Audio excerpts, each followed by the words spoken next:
আপুনি কি ভাবে ঘৰচিৰিকাৰ নিচিনা এবিধ চৰাইয়ে প্ৰায় 5 কোটি মানুহক মাৰিব পাৰেনে? হয়, পাৰে। আপুনি চাগে বিশ্বাস কৰিবলৈ টান পাইছে, কিন্তু এয়া সত্য ঘটনা। এই চৰাইবিধে কেনেকৈ ইমান মানুহ মাৰিলে? প্ৰিয় দৰ্শক, আজিৰ ভিডিঅ'টোত আমি কথা পাতিম মানৱ ইতিহাসৰ এটা ভয়ংকৰ ভুল, অথবা যাক চাইনিজ ভুল বা চীনা ভুল বুলি ক'ব পাৰি, যাৰ বাবে 4.5 কোটি মানুহে মৃত্যুবৰণ কৰিবলগীয়া হৈছিল। আমি সকলোৱে জানো যে এই পৃথিৱীত যিমান কেইখন দেশ আছে তাৰ ভিতৰত চীন দেশৰ মানুহে নিজৰ বাহিৰে আন দেশৰ কথা কেতিয়াও চিন্তা নকৰে বা নাভাবে। আন দেশক নিজৰ তলত ৰাখিবলৈ তেওঁলোকে যিকোনো ধৰণৰ কাম কৰিব পাৰে। তেওঁলোকে ইখন দেশৰ লগত সিখন দেশৰ কাজিয়া সৃষ্টি কৰি সেই দেশতে নিজৰ প্ৰডাক্ট অৰ্থাৎ বস্তু বাহানি বিক্ৰী কৰে। মুঠতে তেওঁলোকে বহু নিম্নমানৰ কাম কৰিবলৈও কেতিয়াও কুণ্ঠাবোধ নকৰে। এবাৰ তেওঁলোকে এনে এটা ভয়ংকৰ ভুল কৰিলে যাৰ বাবে কোটি কোটি মানুহে মৃত্যুবৰণ কৰিবলগীয়া হৈছিল। গতিকে আহক আমি জানিবলৈ চেষ্টা কৰোঁ যে কৰোনাৰ নিচিনা মহামাৰীৰ জন্ম দিয়া দেশ চীনে এনে কি ভুল কৰিছিল। ভিডিঅ'টো সম্পূৰ্ণকৈ চালে আপুনি গম পাব যে তেওঁলোকে যি অভিযান চলাম বুলি নিৰ্ণয় লৈছিল সেয়া কেনেকৈ ভুল প্ৰমাণিত হৈছিল।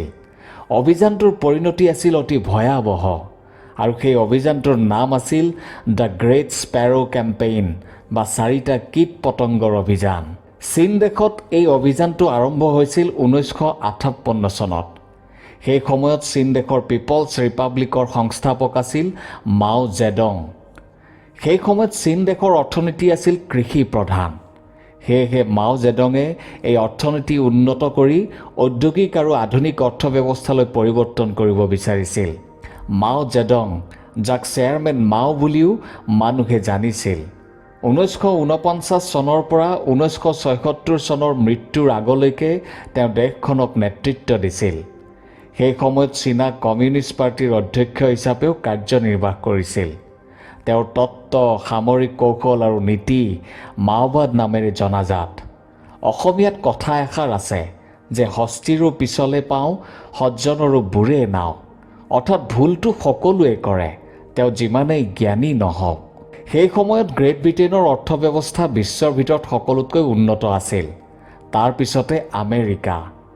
মাও আৰু তেওঁৰ প্ৰতিনিধিসকলে সংকল্প লৈছিল যে 1958 চনৰ পৰা 15 বছৰৰ ভিতৰত অৰ্থাৎ 1973 চনৰ ভিতৰত তেওঁলোকে অৰ্থনৈতিক দিশত আমেৰিকাক পিছ পেলাই চীন দেশৰ অৰ্থব্যৱস্থা গ্ৰেট ব্ৰিটেইনৰ সমকক্ষ কৰি তুলিব।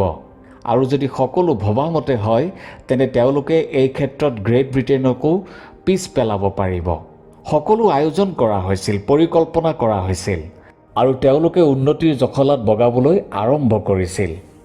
এই সংকল্পটো ফলপ্ৰসূ কৰাৰ বাবে তেওঁলোকে এটা ডাঙৰ আন্দোলনৰ পৰিকল্পনা কৰে, যাক ইংৰাজীত কোৱা হয় দ্য গ্ৰেট লিপ ফৰৱাৰ্ড, অৰ্থাৎ মহান উন্নতিৰ বাবে এখোজ।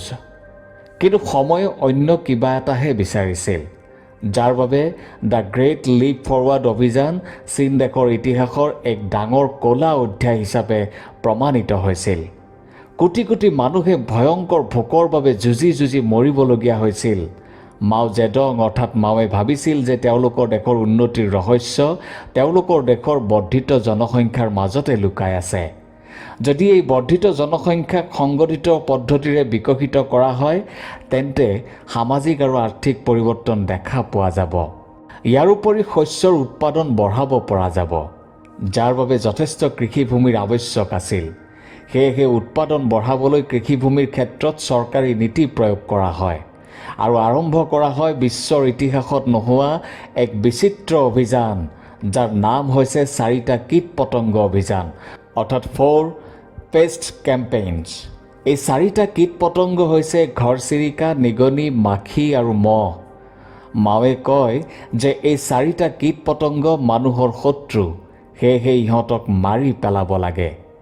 এইখিনিতে আপুনি চাগে ভাবিছে যে এই 4বিধ কীট পতংগইনো কেনেকৈ মানুহ মাৰিব পাৰে। চীনা বা চাইনিজ বৈজ্ঞানিকসকলে ইয়াৰ ওপৰত গৱেষণা কৰে, আৰু তেওঁলোকে গণনা কৰি কয় যে এটা সৰু ঘৰচিৰিকাই বছৰত 4.5 কিলোগ্ৰাম ধানজাতীয় শস্য খায়, আৰু আন ফল মূলৰো ক্ষতি সাধন কৰে। যদি এই চৰাইবিধক মাৰি পেলোৱা হয় তেন্তে মানুহৰ বাবে ভোজনৰ উপলব্ধতা বাঢ়িব, অৰ্থাৎ খাদ্য শস্য বৃদ্ধি পাব আৰু উৎপাদন বেছি হ'লে তাক ৰপ্তানি কৰিব পৰা যাব। সেয়েহে মাওৱে এই সমস্যা দূৰ কৰিবলৈ দ্য গ্ৰেট স্পেৰ' কেম্পেইন অৰ্থাৎ ঘৰচিৰিকা অভিযান আৰম্ভ কৰে। কিন্তু এয়া অভিযান নাছিল, এয়া সেই 4টা কীট পতংগৰ বিৰুদ্ধে এক ভয়ংকৰ যুদ্ধ আছিল।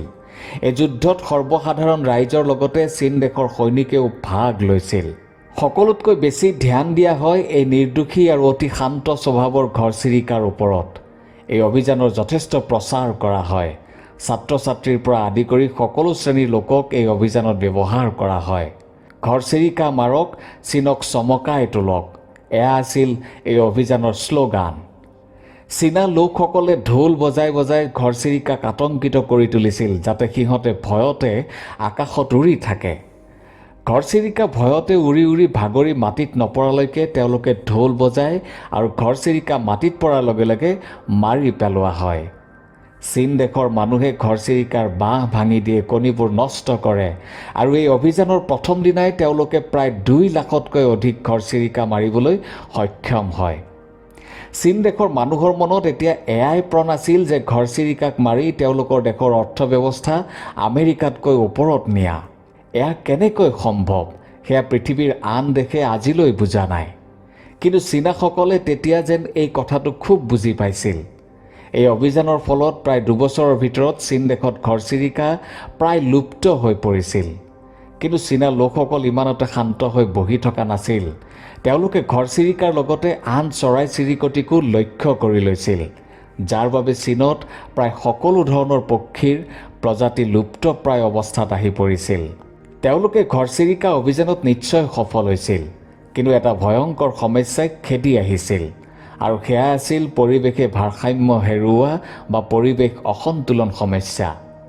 ঘৰচিৰিকাৰ দৰে চৰাইয়ে কেৱল ধানজাতীয় শস্যহে খায় তেনে নহয়।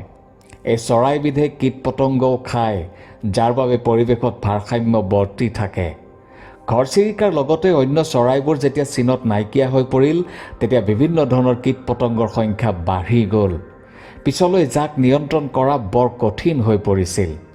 সকলোতকৈ বেছি সংখ্যা বঢ়া কীট পতংগবিধ আছিল ফৰিং। হাজাৰ হাজাৰ ফৰিং খেতি পথাৰলৈ আহে আৰু খুব কম সময়ৰ ভিতৰতে শস্যৰ বীজবোৰ খায় আৰু নষ্ট কৰে। চীন দেশৰ লোকে ফৰিঙৰ এনে সন্ত্ৰাস আগতে কেতিয়াও দেখা নাছিল। ফৰিঙৰ এই সন্ত্ৰাসৰ বাবে খেতিপথাৰত যিমান শস্যৰ উৎপাদন হ'ব লাগিছিল সিমান হোৱা নাছিল। এইবাৰ ফৰিঙৰ সন্ত্ৰাস ৰোধ কৰিবলৈ চীনৰ চৰকাৰে কীটনাশক দ্ৰব্যৰ ব্যৱহাৰ কৰিলে, কিন্তু একো কামত নাহিল। ইয়াৰ ওলোটা প্ৰভাৱহে পৰিছিল। নতুন নতুন কীটনাশক ব্যৱহাৰ কৰাৰ বাবে খেতিপথাৰত শস্যৰ উৎপাদন নাইকিয়া হৈ পৰিছিল, যাৰ ফলত চীনত ভয়ংকৰ আকালে দেখা দিছিল, দুৰ্ভিক্ষই দেখা দিছিল। কোটি কোটি মানুহ খাবলৈ নাপাই মৃত্যুবৰণ কৰিবলগীয়া হৈছিল। খাবলৈ একো নাপাই চীনা মানুহে তাৰ মাটি খাই ভোগ গুচাবলৈ লৈছিল। 1958 চনৰ পৰা 1961 অৰ্থাৎ 3 বছৰৰ ভিতৰত প্ৰায় 4,50,00,000 মানুহ মৃত্যুমুখত পৰিছিল। চৰকাৰে মৃতকৰ সংখ্যাৰ সঠিক তথ্য দিয়াৰ পৰা বিৰত আছিল, কিন্তু কিছুমান বিজ্ঞান লোকে ইয়াৰ সঠিক সংখ্যা 4,50,00,000 বুলি প্ৰচাৰ কৰিছিল।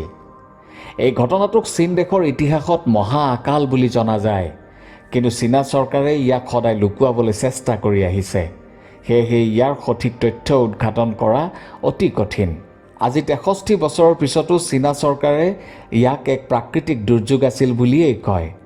কিন্তু এই ভয়ংকৰ ঘটনাটো এটা ভয়ংকৰ ভুলৰ পৰিণতি আছিল, য'ত কোটি কোটি জনতাই ভোকত মৰিব লগা হৈছিল। ইয়াক আপুনি কেৱল ভুল বুলি ক'লেই ভুল হ'ব। এয়া মানুহৰ লোভ, আনক তলত পেলাই নিজে উন্নতিৰ জখলাত বগাব খোজাৰ লোভ। মানুহে নিজকে শ্ৰেষ্ঠ সজাবলৈ গৈ প্ৰকৃতিকো এৰা নাই। আৰু এই সকলোবোৰৰ আগত আছে চীন দেশ, যিয়ে আজিও প্ৰকৃতিৰ লগত খেলিবলৈ এৰা নাই। গতিকে আপুনিয়েই ভাবক, চিন্তা কৰক যে সেই সৰু মৰম লগা চৰাইজনীৰ কি ভুল আছিল। আমি যদি প্ৰকৃতিৰ লগত খেলিবলৈ যাওঁ বা বিৰুদ্ধে যাওঁ তেন্তে তাৰ বেয়া পৰিণাম আমি ভোগ কৰিবই লাগিব। প্ৰকৃতিয়ে কেতিয়াও কাকো ৰেহাই নিদিয়ে। ভিডিঅ'টো ভাল লাগিলে যদি নিশ্চয় শ্বেয়াৰ কৰিব। ধন্যবাদ।